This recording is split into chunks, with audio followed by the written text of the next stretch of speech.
Welcome to the Deep Dive. This is where we take your sources, really dig into them, and pull out the most surprising insights we can find. That's right. And today we're looking at the incredible story of a Japanese racehorse named Biwa Hayahide. Quite a journey. It really is. We're going to unpack this tale. You know, a champion with some really unexpected beginnings, dramatic rivalries, and, well, a unique legacy. Our mission really is to get to the heart of what made him so special. Both winning and losing, right? Exactly. In victory, sure, but also in those defeats and why his story still resonates today. Okay, so let's dive right in, because the most surprising thing might be his arrival. It's something else. Definitely not your typical champion's origin story. Not at all. He was actually imported, but still in his mother, Pacificus's womb when she got to Japan from the UK. Can you imagine? That's pretty wild. And the farm that bought her, they apparently didn't expect much from the foal she was carrying. Right, despite her lineage being quite impressive. Daughter of Northern Dancer, Grade 1 winning American mare. You'd think there'd be some expectation. You would, but nope.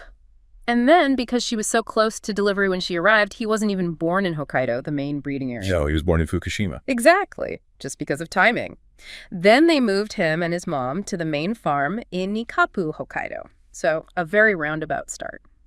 And it's fascinating, isn't it, how those humble and almost accidental beginnings really set a pattern. He was always sort of defying what people thought. Yeah, tell me about that. His early look. By all accounts, not what you'd picture for a future star. Big head. People noted that a lot. And his build wasn't considered particularly powerful or tough, you know. So not very imposing initially. Not at all, which I think makes his later dominance even more astonishing looking back. He constantly overturned those first impressions. And he didn't wait long to do it. His debut, bam, won by a huge margin, just shocked everyone. Immediately made people sit up and take notice. Then he followed up with wins in the Momiji Stakes and the Daily High Sansai Stakes. And apparently in that Daily High race, he looked like he was just like playing around. Yeah, that's the story. Looked green, maybe not fully focused. And still broke a 2-year-old record. Exactly. I mean, that tells you everything about the raw talent he possessed. Yeah. After that, everyone had to take him seriously. So the perception shifts completely. Underdog too. Overwhelming favorite. Almost overnight. But then racing happens, right? Setbacks. Uh-huh. He lost 2 races in a row, but just barely. By a nose each time. The absolute smallest margin. Wow. Consecutive nose losses. That's gotta sting. Which races? First, the Asahi High Sansai Stakes lost to Elway Win. Then the Kyoto News Cup. 2 key races for his age group. And losing that closely twice. What did that lead to? Well, it led to a jockey change, which is a pretty big deal, especially for a horse showing that much promise. Shows the pressure he was under already. Right. And they brought in Yukio Okabe, a real veteran. But the story goes he wasn't exactly thrilled about it initially. No, apparently not enthusiastic at first. Maybe saw the same things others did, the big head, the quirks. But Biwa Hayahide changed his mind pretty quick, didn't he? The Wakaba stake. Oh, yeah. He absolutely crushed his rivals in that race. Yeah. Just dominant. That performance was apparently what convinced Okabe. What was it Okabe said? Something about his power? Yeah, is the power of the determination he showed despite any perceived flaws. That raw ability won Okabe over. And that really set the stage for 1993, didn't it? The big rivalry year. Absolutely. 1993 became defined by the BNW trio. Right. Biwa Hayahide. Narita Taishin and Winning Ticket. Huge talents, all 3. And Hayahide was right there, but just missed in the big ones. He did. Edged out by Narita Taishin in the Satsuki Show, the Japanese 2,000 guineas equivalent. Then second again this time to Winning Ticket in the Tokyo Yushin, the Derby. The biggest race. Second place again. Yep. And even though those 3 defined the whole year, dominated the conversation. It's kind of amazing. They never finished 1, 2, 3 together again after that Derby. Really? Never shared the podium again? Never again. Just shows how quickly things can shift in racing. So after that Derby near miss, his trainer, Hamada, decided things needed to change. He wanted to toughen him up. Yeah, this is a really key moment. Hamada made a pretty unconventional call. Instead of the usual summer breakup in Hokkaido, He kept Biwa Hayahide at the Rito Training Center. Intense workouts, right through the summer heat. which was not the standard practice at all, a real gamble. A huge gamble, breaking from tradition. But it seemed to work, and kind of ironically, the weather helped. How so? It was apparently a cooler summer than usual that year, which was perfect for his build. He was naturally quite slender. The conditions, plus the training, helped him bulk up. Physically and mentally, right. He matured. Exactly. And there was that symbolic change, too. Ah, the hood.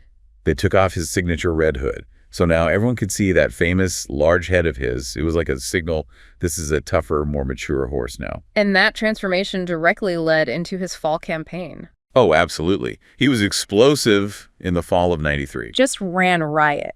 Won the Kobe Shimbunhai. Which is a key trial race. And then the Kikuka show, the Japanese St. Leger. He didn't just win, he crushed them. By 5 lengths. In record time.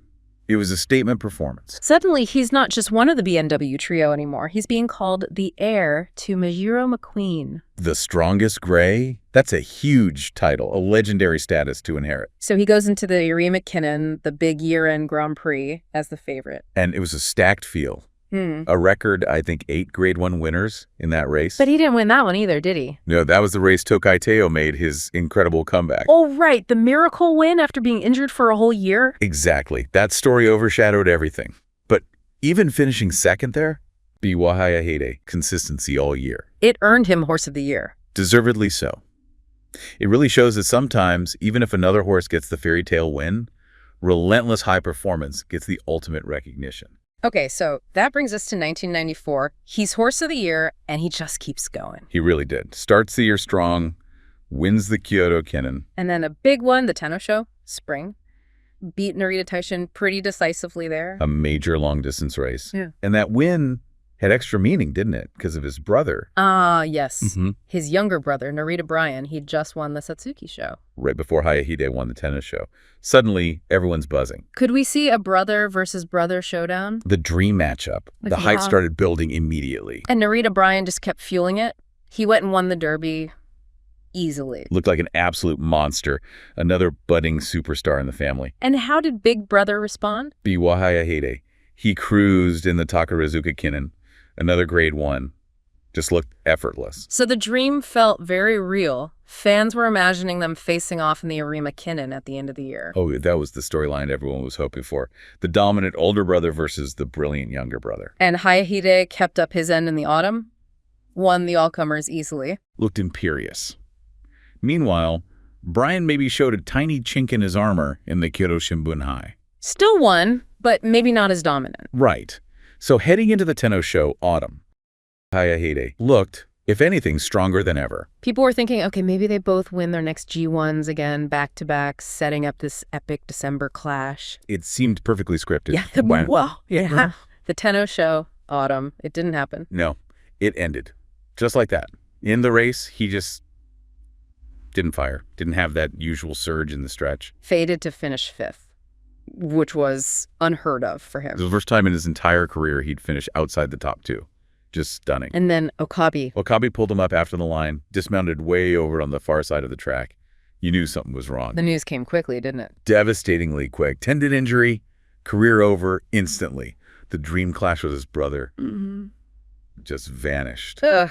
Such a brutal way for it to end, especially when he seemed at his peak. It's a harsh reminder of how fragile these amazing equine athletes can be. So, looking back at his whole career then, that incredible record, 15 straight races finishing 1st or 2nd. Only the great Shinzan had a longer streak. Yeah. It's truly remarkable consistency. But here's the fascinating part, the irony maybe. Yeah. His wins, while dominant, almost became routine because he was so consistent. But the races people remember most vividly, the ones with all the emotion, they were the ones he lost. That's absolutely true.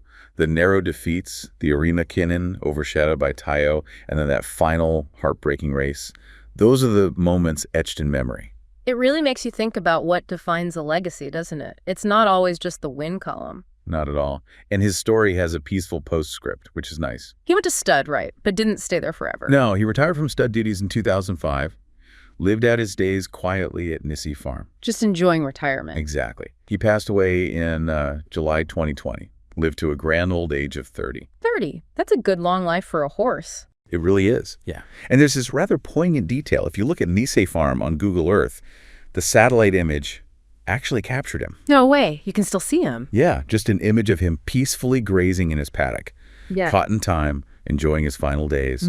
A quiet end for a horse who made a lot of noise on the track. Wow. That's actually quite beautiful. So the core insight here, maybe, is how this horse, initially overlooked, became this legend through both unwavering consistency and these really dramatic, memorable losses. Right. He carved out this completely unique place in racing history.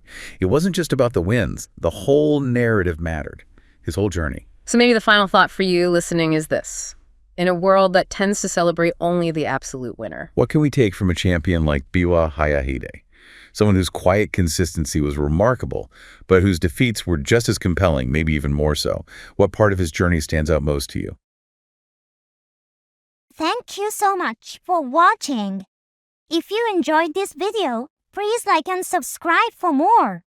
Check out our other videos for more stories you might enjoy.